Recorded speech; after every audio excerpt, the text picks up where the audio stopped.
All right, so this is the point where the squash is getting a little more tender. And you can always cut it smaller to cook it faster, which in this moment I'm learning I should have cut it smaller.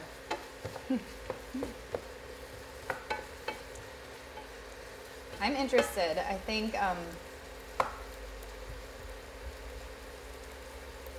right. You can also thin it out with a little water or broth.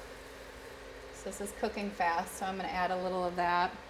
And we are going to taste test this. So Mason, you should come around.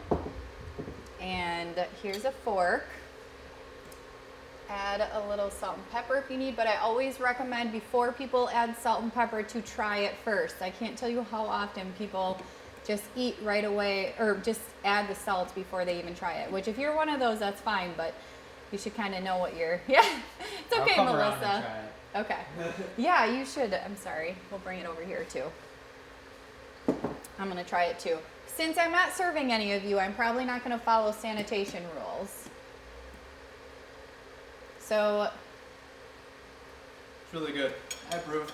Oh my god. Oh my god, so good. So that tanginess comes from the garlic and the lemon. The creaminess comes from the cashews with the almond milk. But the mushrooms really give you that kind of like, he's wanting another bite. He was just staring at the plate. So, yeah, talk about, yeah, so we'll have to, okay, so the noodles. I want to talk about noodles. Often people, could you tilt my screen up here a little bit? Just like a nudge. Yes, perfect. Noodles are something that people forget that there's a lot of options for noodles. This is one, it's a gluten-free linguine. I often use whole wheat noodles in my house or Banza noodles. Talked about Banza or the chickpea noodles. Oh my goodness, they make edamame noodles, black bean noodles, lentil noodles, and all you're doing there is adding fiber, which is really important when you eat carbohydrates. So if you're just eating white pasta, you are missing out on the fiber. So this is made from quinoa, some brown rice, and some corn. I just wanted to try these noodles, and knowing that I wasn't serving people, I tried it. They are most similar to a white noodle than anything I've tried so far. And there are 3 grams of fiber, but in a bean noodle, you're gonna get much more fiber. So depends what you're going for. If you want close to like the white noodles. If you guys have anything to say, you're welcome to speak up. It's a small enough group that, all right, let's see. All right, these are getting soft, some of them. This usually doesn't take so long in like a big pan, but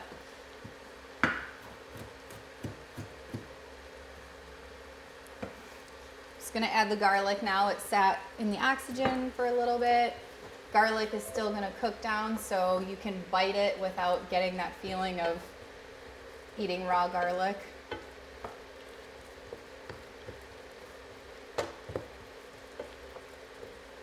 All right, let's see if the little guys are ready.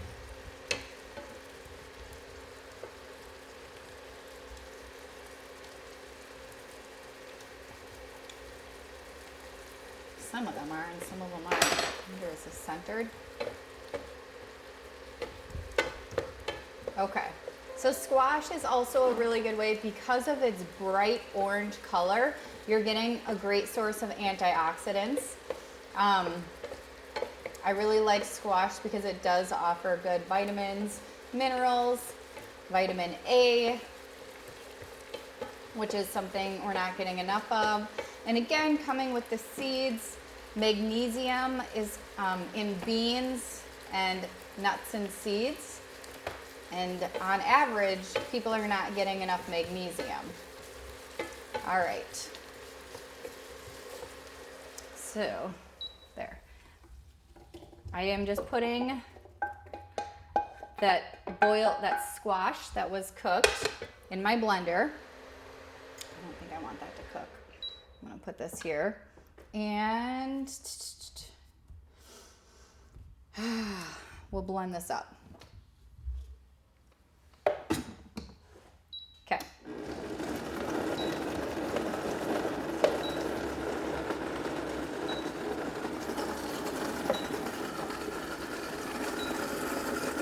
Oh, it's perfect.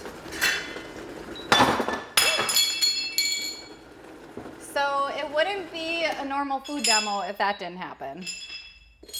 So it's okay. We just broke a little baby bowl. Okay, so now this is it. This is the sauce. So I have the blended squash, and I'm gonna use the spatula here.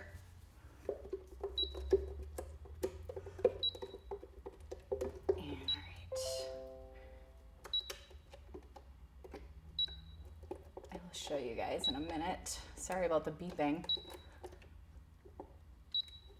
So if you can't tell, I love my blender. I also use a lot of white beans and I blend them up and I sneak them in foods without people even knowing. And often I hear all the time, I hate beans, and I'm like, you just ate them. No, but they're really easy to incorporate once you start learning how to use them. So I'm gonna thin this out a little bit. Get the burner going again. And at this point, now that I have everything pureed, which I will show you in a minute,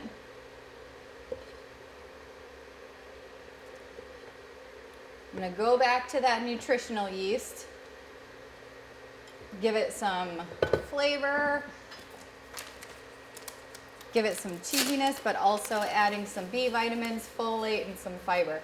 Yes, there are measurements. I'm kind of just going at it. The other thing I want to talk about is chard. Okay, I'm going to turn this way down. Okay, get that out of the way. Okay, so how many of you are familiar with chard? Kinda, not so much. Chard is a great way to get your greens because it's similar to kale or collard, but it's super tender. I mean, you could eat it just raw, and it cooks really fast. So kale wilts fast, but it doesn't cook down very fast. And it often has a very earthy flavor that turns people off. So chard has a very mild flavor and very tender. So I always put it in last. The other thing is these beautiful stems, you actually can cook them and eat them. So you could bake whatever you're doing. You could throw these in the stew with when you're adding greens. But in this case, we don't need it. So this is a very easy way that you could add these to a smoothie. People often think like you have to add kale, but then they don't like it because kale is so strong. So I cut this up into smaller pieces. So you're getting your greens in a yummy, delicious pasta. And at this point, you could add vegetables on the side, or if you want cauliflower, because it's not a strong flavored vegetable, something that wouldn't take over the flavor, but would pick up flavor. So that's gonna be like the shredded Brussels sprouts, cauliflower, even some frozen broccoli, but in this case, I think I got all my ingredients. So because these fiber noodles have some fiber, I like to add some beans. So black beans, if you're always looking for new things to do, black beans are a great way to start your family on getting more beans. This fiber ferments in your gut and creates really good, healthy gut bacteria, which is affecting our overall health and immune system. So right now, when people are working on their immune system, building up your gut health is probably the first place to start. Okay, so do I have everything that sometimes I look around and I miss ingredients. So this pasta is much different than the last one flavor-wise, but, all right. show you this. You could actually grab the plate and just put it in the, okay, he's bringing the camera closer. So even go closer. There you go, sorry. So now this is a creamy butternut squash pasta. Again, I was talking, and obviously things are different, but in your kitchen, literally it would be boiling or cubing up some squash or pulling it from the freezer, boiling it in a little almond milk, and then you're gonna add the garlic, some salt, keeping it simple, but using the garlic and the leeks and the just foods that give this pasta the flavor. And a lot of my recipes include a lot of seasonings, but these are original in that they don't, because you are getting the flavor from the food. So now we are going to try this one. You want to try it, my little taste tester?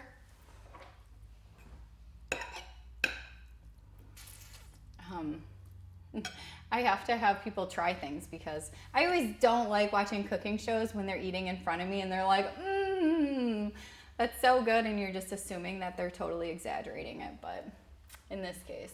So, okay, someone's getting hungry. I love that. Garlic, you can actually do, wait, are you asking how much garlic for eating it raw when you're sick? Or how much did I put in the recipe? Okay, so Brenda, in sick season or coming up on times like viruses are running high, I usually recommend like a clove a day. If you are sick, especially if you have any source of infection, I recommend 3 cloves a day, breakfast, lunch, supper, not all at one time. And what kind of blender I use? This is called a Vitamix. So you could also use a food processor. The Vitamix is an investment, but it gets the job done. If you don't have a Vitamix, be sure to soak the cashews, but that's the only difference for these recipes. Oh, good that kids eat your chard. Okay. And then you guys have, okay, cool. So any questions? You're welcome to unmute and kind of ask any questions. You can hit that button. I'm gonna take this guy off.